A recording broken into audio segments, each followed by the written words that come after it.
Welcome to this quarterfinal preview edition of Inside the Huddle here on High School Cube News. Brian Chimino back with Beth Long of Fox Sports and Scout.com. Check out Class 8A first. Naperville Central last year had that improbable run to the state championship. They're still going at it, and they will face off with the Simeon squad, which is also very hot right now. This one is exciting. Naperville Central's defense has been the theme of their playoff run. Another big game by Bobby McMillan. He had an interception and a fumble recovery, just like I think he's had 2 or 3 weeks in a row with big interceptions to change the game. Simeon, of course, a huge win over Hinsdale Central, 55-17. It wasn't even close. Their defense was huge. Several sacks. Antonio Crosby had a huge game, 2 fumble recoveries for touchdowns. Big performances on offense. The key matchup here, I think, is Dion Earls versus Naperville Central's defense, because you're going to see Dion Earls run up the middle of the field. And who's going to be in the middle of the field for Naperville Central? Bobby McMillan, the Iowa State-headed linebacker for Naperville Central. So that, I think, is the key. If Naperville Central can plug up the middle of the field, keep Earls contained, keep Simeon's rushing game contained, keep Timon Watkins, their quarterback, contained, then I think that this could be a really back-and-forth battle.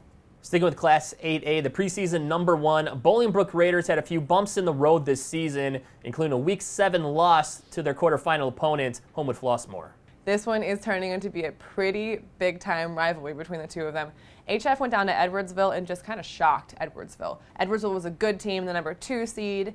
HF, the 3 seed. HF, didn't win by a ton, but in the end of that game, they were pretty dominant. Bolingbrook, led by Tough Borland, another big day. He's only a junior linebacker, but he, to set up the game-winning field goal in overtime, second play of overtime, picked off Stephen Frank, who's a junior. So he's definitely one to watch. Another linebacker, a key to the game, Tough Borland. Of course, Bolingbrook, no lack of Division I prospects on that defense. Same for HF, though. The Harley Hampton twins, their coaches said, I really think these two are the best running backs in the state. Last weekend, of course, did not disappoint. And the first matchup was a close one, 35-28, Homewood Flossmoor winning that one. Down in Class 7A, Mount Carmel seems to be hitting their stride after squeaking into the playoffs, and they have a quarterfinal matchup with Player of the Year candidate Liam Morrissey and Lincoln Way East. My big question with Carmel is, can anybody stop them right now? I mean, they've gone into improbable situations. Really 6 improbable situations, because the last 4 games of the season, it was do or die. And then the playoffs, it's do or die. So now they've played 6 weeks on their toes. If we don't win, we go home, pretty much. I do think if anyone can beat them, it might be Lincoln Way East. Liam Morrissey has had a fantastic season. I mean, he had 200 yards, 198 yards last week, and that was a down week for him, even though that they shut out Rivas pretty big, Lincoln Way East did.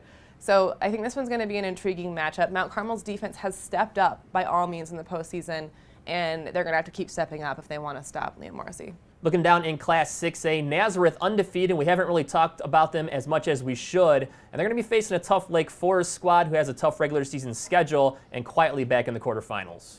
Nazareth is led by highly recruited offensive lineman Jack Shutek. He's got offers from Minnesota and Iowa State and Purdue and lots of other places in the Midwest, Big 10 schools and Big 12 schools. And so he's a kid to watch. 2 Dartmouth-bound offensive linemen, John and Patrick Kilcommons, who were the MVPs this week. So that's 3 Division I offensive linemen. They're all like 300-plus pounds. They're like brick walls on the offensive line. Running behind them, Julian Love, he's only a junior. He plays cornerback almost as well as he plays running back, maybe better.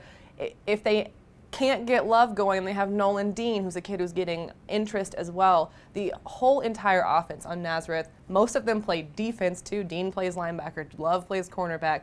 Dex Kelly Martin is another kid who plays everywhere. Coach Racky has said before he's given him assignments on 4 different positions, which is unheard of, to be able to go in and play comfortably 4 different positions. So it's a special team, certainly, and they're taking on Lake Forest, which, as you said, another kind of under the radar team. So this should be an interesting matchup, because Nazareth should be the one that comes out on top, but they really haven't been tested in a while. And for Lake Forest, check out Jack Trainer on defense, really good linebacker, got to see a couple times, along with Virgil Young, safety for the Scouts.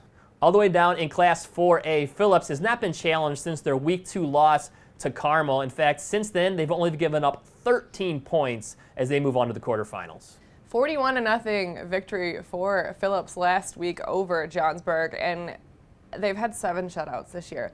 We always want to talk about their offense. Dwayne Collins, a former MVP for us, he's had a fantastic season, certainly also in contention for Player of the Year. But we have to talk about their defense, too. One of the top performers on the defense, Jamal Brown, he's a defensive back. He originally was headed to Western Michigan, then changed his mind and decided he wanted to go to Illinois State with Dwayne Collins. He's had a fantastic year. He's one of those shut-down defensive backs, especially in the 4A division. Lutheran's had a great season, too, so this one's going to be an interesting matchup. I know everybody at Phillips is pretty excited, a little nervous about this one because they feel like this is finally going to be a test for them. Phillips made it to the quarters last year. They're looking to make it past the quarters this year. Another kid to watch, Quavon Skanes. He had a touchdown catch from Collins. He also had a 60-yard punt return for a touchdown last week. He's pretty electric. He's kind of sneaky. So he's an athlete that can definitely make a difference. And, of course, Collins, he threw for 2 touchdowns, ran for 2 touchdowns, had 190 yards rushing last week. So he's going to be the key. Can Lutheran contain him? He's proved almost impossible to contain this season so far. So it's going to be a great matchup. Lutheran, of course, undefeated. And every time a team from Rockford kind of comes into the area, it's always a big question mark what to expect from them. So Phillips will be challenged this weekend. Checking out some recruiting notes before we go. Richards will be playing in the quarterfinals this weekend against Lamont, and wide receiver Spencer Tears picking up some offers. Spencer Tears added an offer from New Mexico this past week. He's a kid who sat out of the first few weeks of the season, so didn't have a ton of film up until this point. He's really coming on. I know Coach Sheehan is really excited about him at this point. Has said, he's a really big target for us as we move forward. Tears is a pretty big-bodied wide receiver. He's 6'2". He's got long arms. He's kind of the kid that catches anything you throw at him. He's got offers from all over the area and the country. He's got offers from Syracuse. He has offers from Indiana, Purdue, lots of schools. Says he will wait until the end of the season, so it's not going to be till December until he starts taking his official visits. He will have 5 of those, and we'll decide after that. Once again, signing day is not till February, so a lot of these uncommitted seniors do have time, but as the recruiting clock keeps ticking, you'll see a few more of them come off the board, I imagine. And also a couple top juniors in the notebook, too. Drake Spears, who just visited Illinois. He has an Illinois offer. He is from West Aurora, kind of the do-everything guy for them, but will play defensive back in the next level. Stephen Frank of Oswego, getting some new interest from Missouri, Kentucky, a few other schools in the area. And the last prospect of note, Raby's defensive lineman, he's a junior, Malik Haynes, a kid that I saw this season a couple times, really liked him. He started getting some interest too. Missouri is one of note that has started reaching out to him. So make sure you guys stay tuned for all 3 of those guys as their recruitment continues to develop. That'll do it for this week of Inside the Huddle here on High School Cube News. Check back next week as we run down quarterfinal matchups and preview semifinals. For Beth Long, I'm Brian Chimino. We'll see you next week.